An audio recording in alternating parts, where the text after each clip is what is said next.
Au nom du Père et du Fils et du Saint-Esprit. Amen. Que ma prière devant toi s'élève comme un encens et mes mains comme l'offrande du soir. À toi le jour, Seigneur, à toi la nuit, toi qui ajustas le soleil et les astres. C'est toi qui fixas les bords de la mer, l'hiver et l'été. C'est toi qui les formas. C'est l'ami dans le Christ, en silence et en présence du Dieu Tout-Puissant, d'un cœur docile et pénitent. Confessons nos péchés, pour que dans sa bonté infinie, sa miséricorde, il nous accorde le pardon.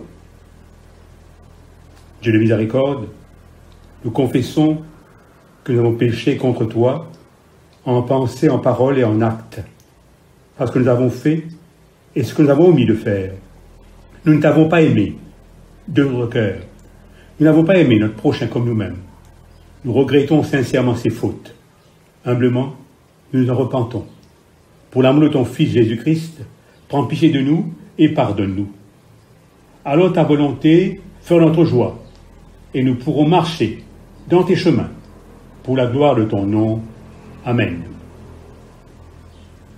Que le Dieu Tout-Puissant nous fasse miséricorde, qui nous pardonne nos péchés, par Jésus-Christ notre Seigneur, qui nous a remis en tout bien, et par la puissance de l'Esprit Saint, qui nous garde pour la vie éternelle. Amen. Dieu, viens à mon aide. Gloire au Père, et au Fils, et au Saint-Esprit, au Dieu qui est, qui était et qui vient, pour les siècles des siècles. Amen. L'hymne de joie et lumière. Joie et lumière de la gloire éternelle du Père, le Très-Haut, le Très-Saint, au Jésus-Christ, parvenu à la fin de ce jour, contemplant cette clarté dans le soir, nous chantons le Père et le Fils et le Saint-Esprit de Dieu. Oui, tu es digne d'être chanté dans tous les temps par des voix sanctifiées. Fils de Dieu qui donne vie, tout l'univers te rend gloire. Préparons-nous maintenant à recevoir la parole de Dieu et de l'accueillir au plus profond de notre cœur, afin qu'elle puisse produire du fruit.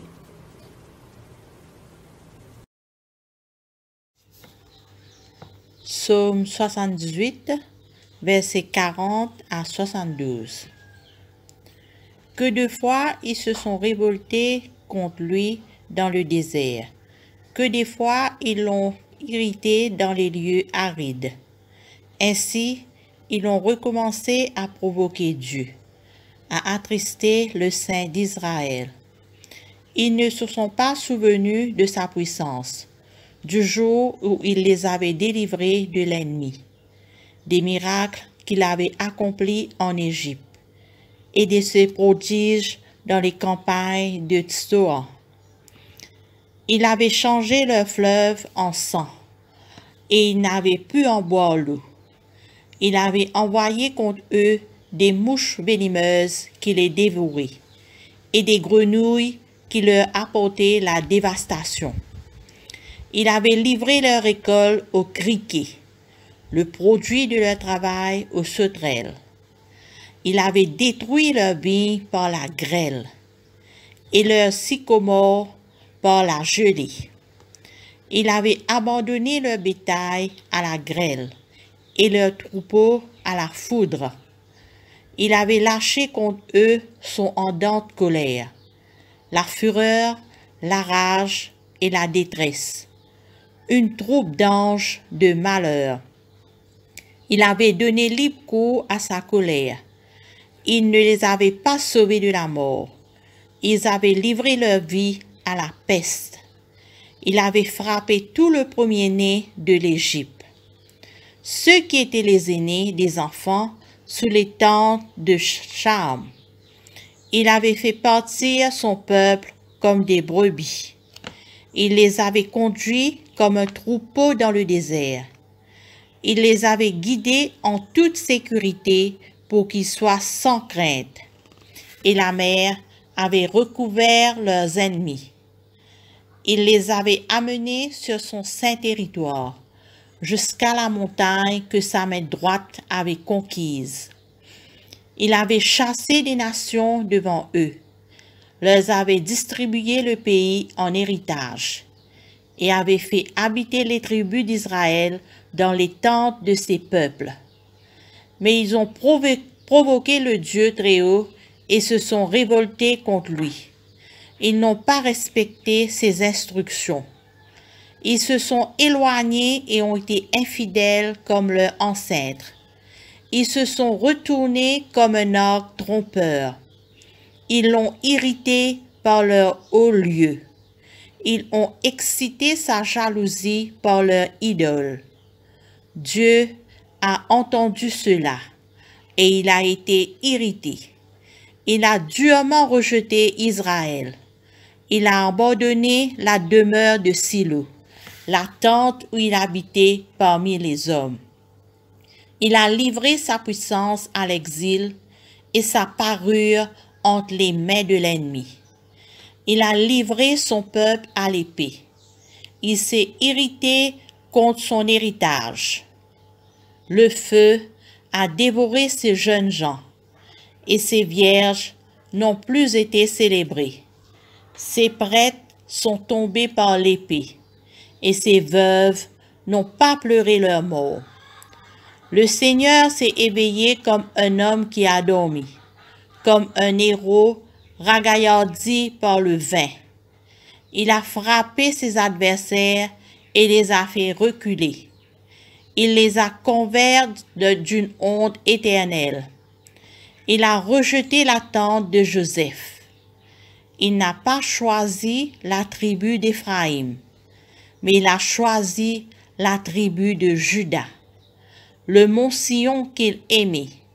Il y a construit son sanctuaire solide comme les auteurs, comme la terre qu'il a établie pour toujours.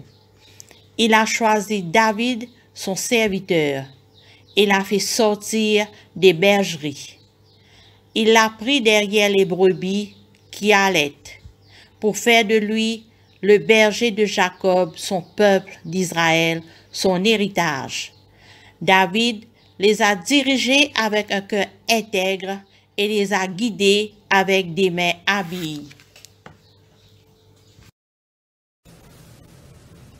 La première lecture est prise du livre d'Ésaïe, chapitre 59, versets 1 à 15. Non, la main de l'Éternel n'est pas trop courte pour sauver, ni pour son oreille trop dure pour entendre. Mais ce sont vos crimes qui mettent une séparation entre vous et votre Dieu. Ce sont vos péchés qui vous cachent sa face et l'empêchent de vous écouter. Car vos mains sont souillées de sang et vos doigts de crime. Vos lèvres profèrent le mensonge, votre langue fait entendre l'iniquité. Nul ne se plaint avec justice, nul ne plaide avec droiture. Ils s'appuient sur des choses vaines et disent des faussetés. Ils conçoivent le mal et enfantent le crime. Ils couvent des œufs de basilic et ils tissent des toiles d'araignée. Celui qui mange de leurs œufs meurt. Et si l'on en brise un, il sort une vipère. Leurs toiles ne servent point à faire un vêtement, et ils ne peuvent se couvrir de leur ouvrage. Leurs œuvres sont des œuvres d'iniquité, et les actes de violence sont dans leurs mains. Leurs pieds courent au mal, et ils ont hâte de répandre le sang innocent. Leurs pensées sont des pensées d'iniquité, le ravage et la ruine sont sur leur route. Ils ne connaissent pas le chemin de la paix, et il n'y a point de justice dans leur voie. Ils prennent des sentiers détournés. Quiconque y marche ne connaît point la paix.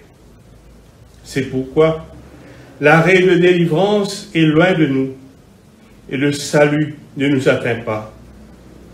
Nous attendons la lumière, et voici les ténèbres, la clarté, et nous marchons dans l'obscurité. Nous tâtonnons comme des aveugles le long d'un mur. Nous tâtonnons comme ceux qui n'ont point Dieu. Nous chancelons à midi comme la nuit. Au milieu de l'abondance, nous ressemblons à des morts. Nous gardons tous comme des ours. Nous gémissons comme des colombes. Nous attendons la délivrance. Elle n'est pas là. Le salut, et il est loin de nous. Car nos transgressions sont nombreuses devant toi, et nos péchés témoignent contre nous. Nos transgressions sont avec nous, et nous connaissons nos crimes. Nous avons été coupables et infidèles envers l'Éternel. Nous avons abandonné notre Dieu. Nous avons proféré la violence et la révolte, conçues et méditées dans le cœur des paroles de mensonge. Et la délivrance s'est retirée. Et le salut se tient éloigné, car la vérité trébuche sur la place publique, et la droiture ne peut approcher. La vérité a disparu. Parole du Seigneur.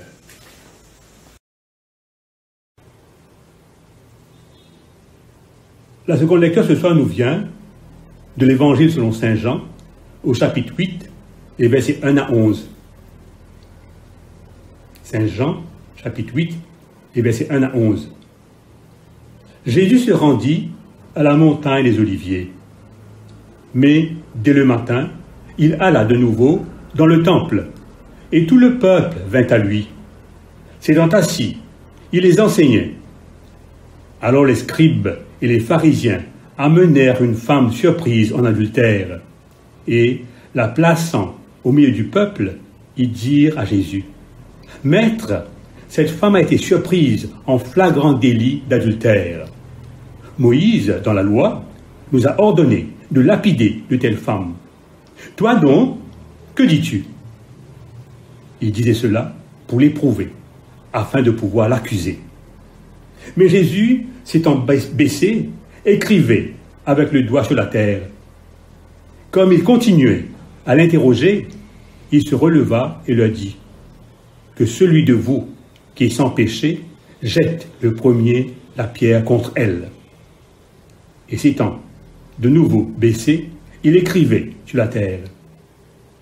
Quand ils entendirent cela, accusés par leur conscience, ils se retirèrent, un à un, depuis les plus âgés jusqu'au dernier. Et Jésus resta seul avec la femme qui était là au milieu. Alors s'étant relevé, et ne voyant plus que la femme, Jésus lui dit, « Femme, où sont ceux qui t'accusaient? Personne ne t'a-t-il condamné ?» Elle répondit, « Non, Seigneur. » Et Jésus lui dit, « Je ne te condamne pas non plus. Va et ne pêche plus. » Ici prend fin la leçon. Prions. Viens Seigneur, viens en nos cœurs. Viens Seigneur, viens nous libérer de tout ce qui nous empêche d'accueillir ta parole. Viens Seigneur, viens nous purifier. Viens Seigneur, viens vaincre nos résistances. Amen. Au centre du passage que l'on vient d'entendre se trouve une femme honteuse et tremblante face à tous ses accusateurs. Elle n'a pas de nom. Elle a été prise en flagrant délit d'adultère. Elle sera connue comme la femme adultère. Les pharisiens et les scribes amènent donc cette femme à Jésus car ils attendent de lui une parole. Selon lui, est-ce qu'elle mérite la mort? Parce que la loi de Moïse condamne sévèrement ce délit en ordonnant de lapider de telles femmes. Si les accusateurs de cette femme voulaient vraiment suivre la loi de Moïse, on s'attend à ce qu'ils auraient aussi emmené l'homme qui a commis l'adultère avec elle. Mais non, ce qui leur importe, c'est de tendre un piège à Jésus. Comme nous le voyons dans plusieurs situations où Jésus est confronté à ses adversaires, le texte nous dit, il disait cela pour l'éprouver, afin de pouvoir l'accuser. Jésus ne leur répond pas tout de suite.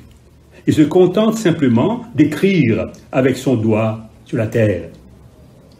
Nous pouvons ici imaginer l'intensité d'une telle situation. Le temps passe, un temps qui semble long pour les accusateurs de la femme, encore plus long pour la femme qui attend un jugement.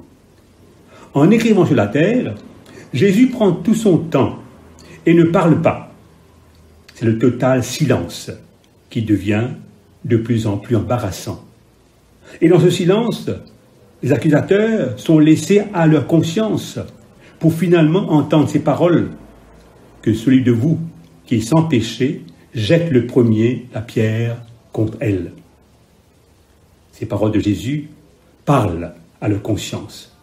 Quand ils entendent dire cela, accusés par leur conscience, ils se retirèrent un à un. Les accusateurs se sont fait prendre dans leur propre piège, ne sachant comment rétracter devant ce qu'a dit Jésus. En commentant cette part de l'Évangile, saint Augustin avait dit, je cite, « Il n'y avait plus que deux, la misère et la miséricorde. » C'est une citation. La misère de l'homme pécheur face à la miséricorde de Dieu. En se levant, Jésus ne demande aucune explication à la femme, mais simplement, « Où sont ceux qui t'accusaient? Personne ne t'a-t-il condamné? Je ne te condamne pas non plus. Va et ne pêche plus. » Et saint Augustin ajoute, « Le Seigneur condamne le péché, mais pas le pécheur.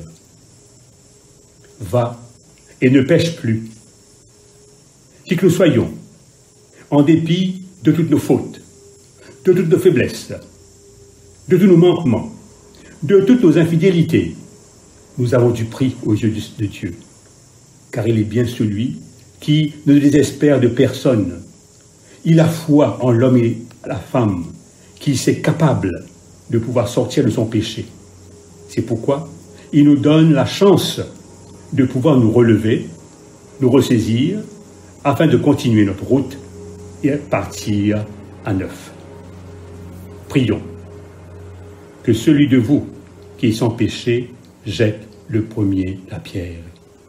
Seigneur, personne ne peut t'affirmer, sans mentir, qu'elle est sans péché. Mais toi, Seigneur notre Dieu, tu viens sans cesse à la recherche de celui ou celle qui se perd. Laisse ton regard se poser sur nous pour nous pardonner et nous relever, car ton regard est capable de changer tout ce qui semblait perdu pour ouvrir un avenir. Amen.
m'a dit, viens, ne crains pas.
Nous prenons le cantique de Marie le Magnificat.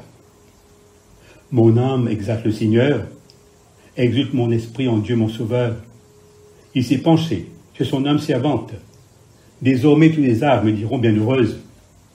Le puissant fait pour moi des merveilles. Saint est son nom. Son amour s'étend d'âge en âge sur ceux qui le craignent. Déploie la force de son bras, il disperse les superbes. Il renverse les puissants de leur trône. Il élève les humbles. Il comble de belles les affamés, renvoie les riches les mains vides. Il relève Israël son serviteur. Il se souvient de son amour, de la promesse faite à nos pères. En faveur d'Abraham, il ne s'arrache à jamais. Gloire au Père et au Fils et au Saint-Esprit, pour les siècles des siècles. Amen.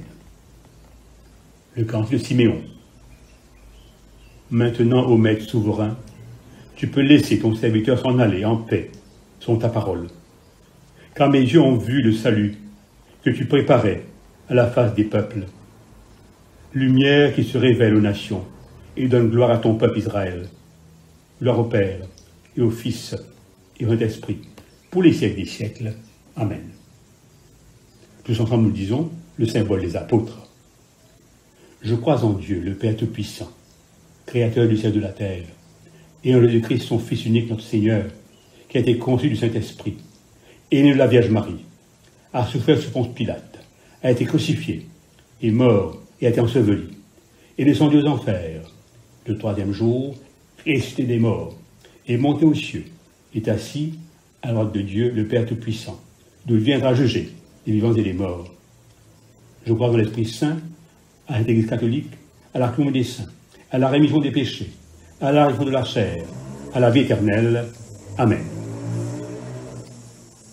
Ensemble, nous cette prière que Jésus nous a enseignée. Notre Père qui es aux cieux, que ton nom soit sanctifié, que ton règne vienne, que ta volonté soit faite sur la terre comme au ciel.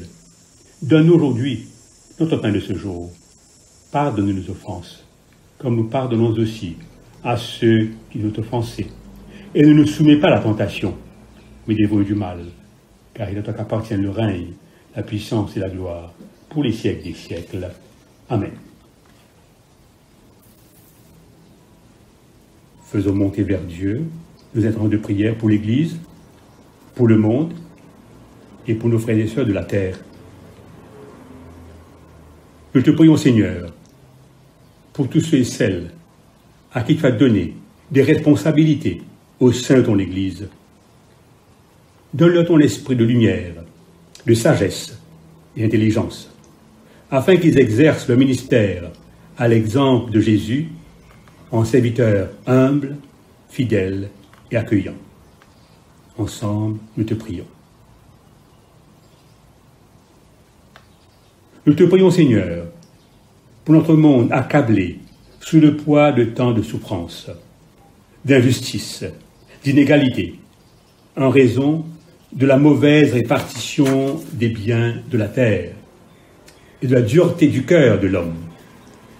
Inspire toi-même un esprit de service et de bienveillance aux dirigeants des nations envers tous ceux dont ils ont la charge.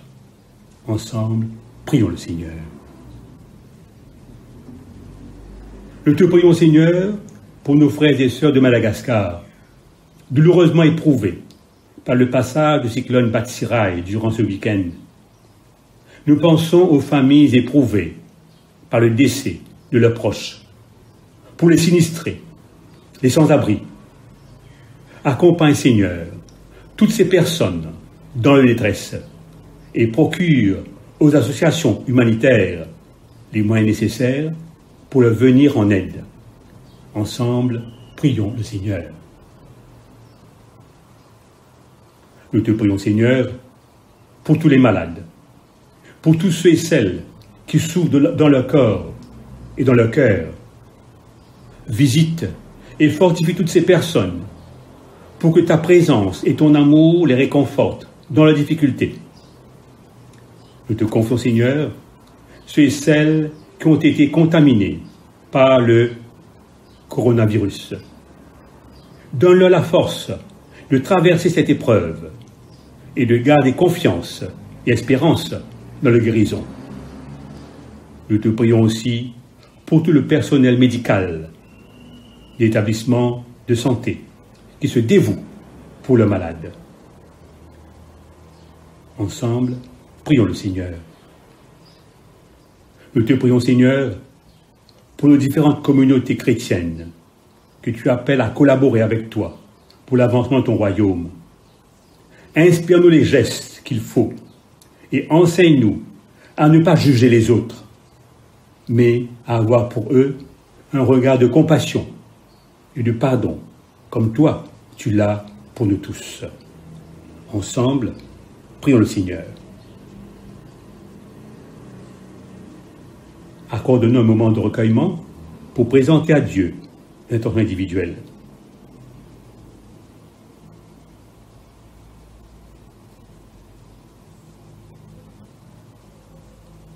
Prions encore le Seigneur. Écoute, Seigneur, les prières que nous faisons monter vers toi et, dans ta bonté, d'aide les exaucer par le Christ notre Seigneur. Amen.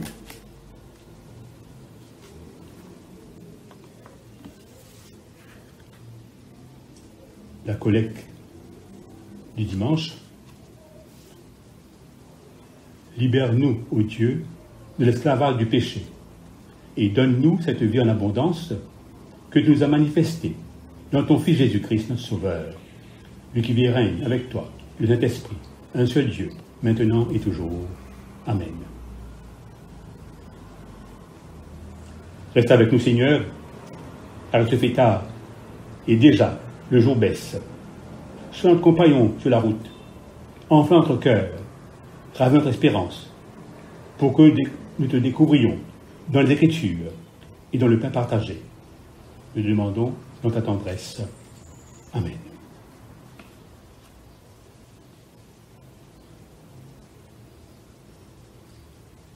Dieu Tout-Puissant, toi, tu nous accordes la grâce de t'adresser d'un cœur unanime notre prière commune. Tu as promis par ton Fils que lorsque deux ou trois se réuniraient en son nom, tu serais au milieu d'eux.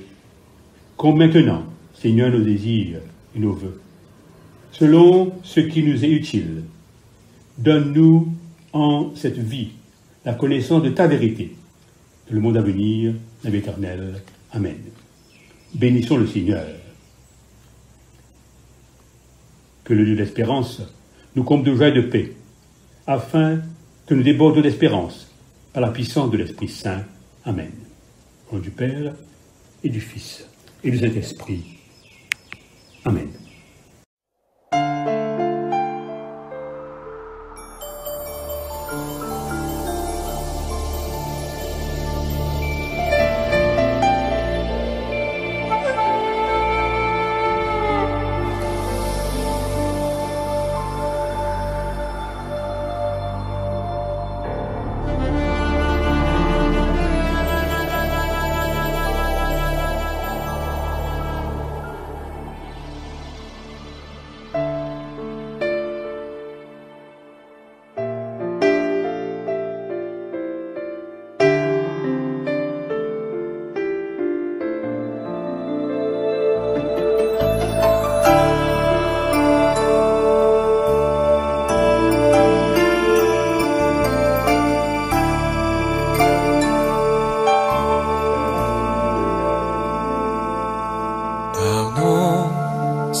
a changé nos cœurs si durs, nos raisonnements obscurs. Oh, relève-nous, nous sommes tombés si bas. Oh, relève-nous, par ta grâce et ton pardon. Aie pitié de nous, nous nous humilions devant toi. Pardon, Seigneur, pardon, pour tant de paroles mauvaises. Viens adoucir nos malheurs et que nos querelles s'arrêtent. Pardon, Seigneur, pardon, de toujours garder